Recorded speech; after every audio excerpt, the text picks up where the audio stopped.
On the programme. Always a pleasure to get your insight. We now move over to Europe, where a rare long-range drone strike has hit deep inside Russia, temporarily halting operations at an electronics plant in Chorvatsia, over 1,300 kilometers from Ukraine. Regional Governor Oleg Nikolev confirmed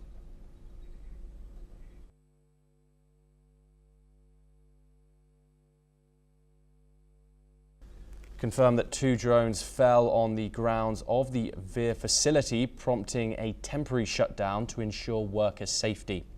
No casualties were reported. The Russian Defense Ministry claimed 49 Ukrainian drones were destroyed overnight, including 2 over Chorvatsia. Another drone was reportedly found in a field near the region's capital of Cheboksary. Meanwhile, a separate drone strike damaged a gas pipeline in the Voronezh region, cutting supply to over 20 customers.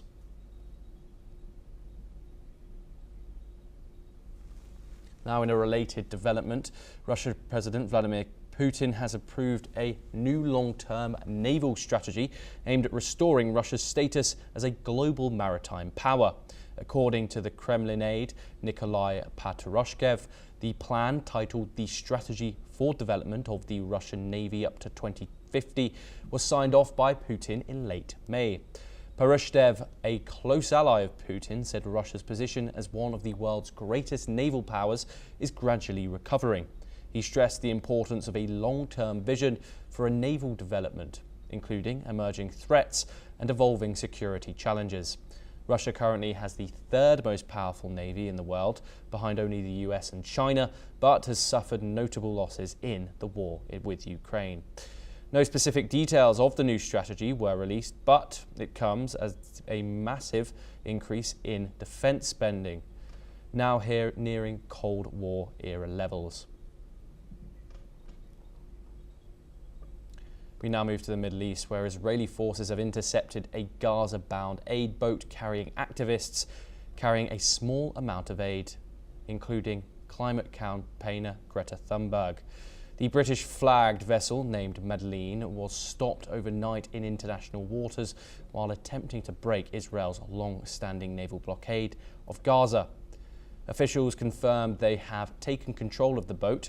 All 12 crew members are reported to be safe. The yacht carried rice and baby formula as symbolic aid.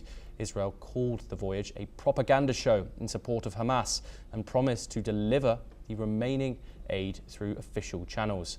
The Freedom Flotilla coalition, which operated the vessel, says the mission was meant to highlight Gaza's humanitarian crisis. The Foreign Ministry confirmed that the yacht was redirected after entering a restricted zone and is now being towed to Israel. All passengers are safe and will be returned to their home countries. The activists shared pre-recorded messages with Thunberg, saying they were kidnapped in international waters.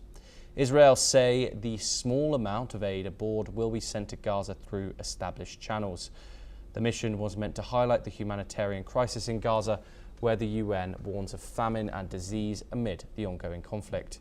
Meanwhile, the Israeli military has confirmed the death of senior Hamas commander Mohammed Sinwar. The body was recovered from a tunnel beneath the European hospital in Khan Yunis, and he was killed in an airstrike on May the 13th of this year. Sinwar was the younger brother of Yahya Sinwar, the man behind the October the 7th attack on Israel. Both were killed in the same region, known as the Shadow. He had long evaded capture until he was finally tracked and targeted.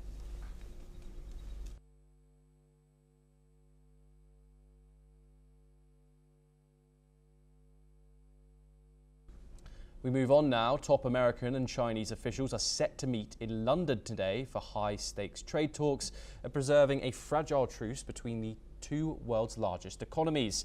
The second round of negotiations follows a temporary agreement reached last month in Geneva that eased tensions and sparked relief in global markets. But since then, the truce has come under strain, with Washington accusing Beijing of dragging its feet, particularly on promised exports of rare earth minerals crucial to global supply chains. Leading the US delegation are Treasury Secretary Scott Bessent, Commerce Secretary Howard Lutnick and Trade Representative Jameson Greer. China will be represented by Vice Premier He Lifeng. The talks come just days after President Trump and President Xi Jinping spoke by phone for the first time since Trump's return to the White House in January. The call was described as very positive by Trump, while Xi urged that both sides work to steer the ship of bilateral relations back on course. The talks will not include the UK as a participant, but British officials have welcomed the meeting, calling it a step towards free and fair trade. Among the key issues on the table are export controls, the future of rare earth shipments, and compliance with the 90-day tariff rollback agreed in Geneva.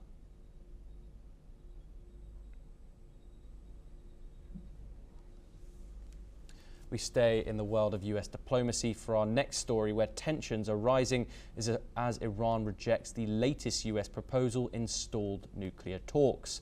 Iran's parliament speaker said on Sunday the American offer includes no sanction relief, a key demand from Tehran.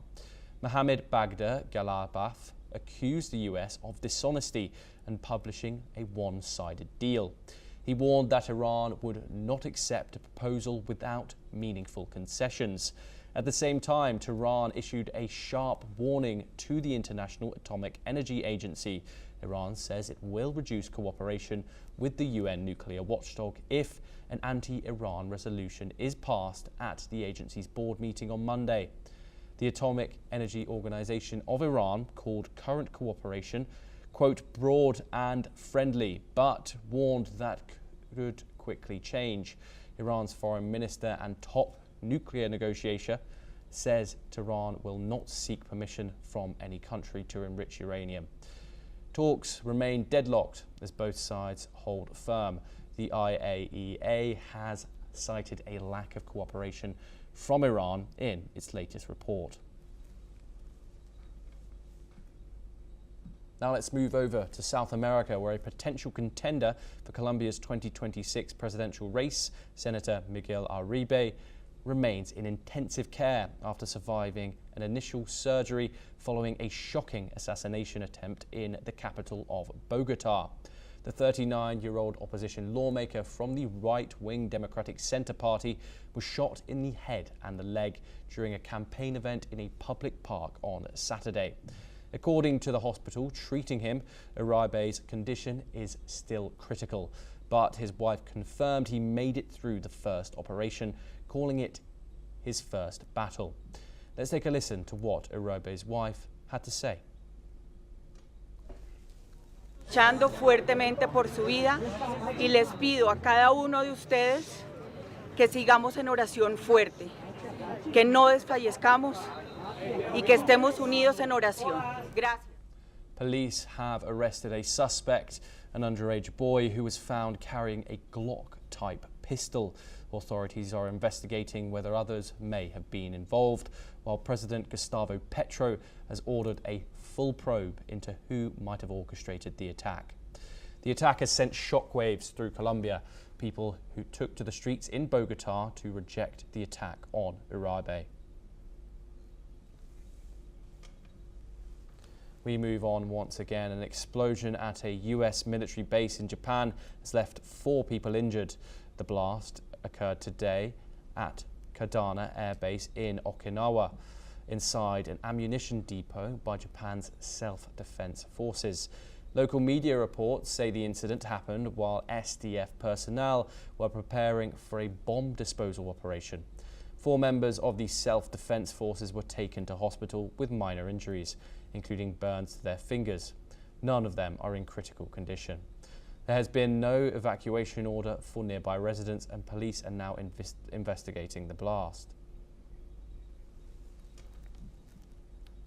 NATO Secretary-General Mark Rutte is set to visit the United Kingdom today. During his trip, Rutte will meet Prime Minister Keir Starmer in London for talks likely focused on defence cooperation and transatlantic security. He will also address an audience at Chatham House, a leading think tank on global affairs. Later, Rutte will join Defence Secretary John Healey for a visit to Sheffield Forgemasters, a key player in the UK's defence industry.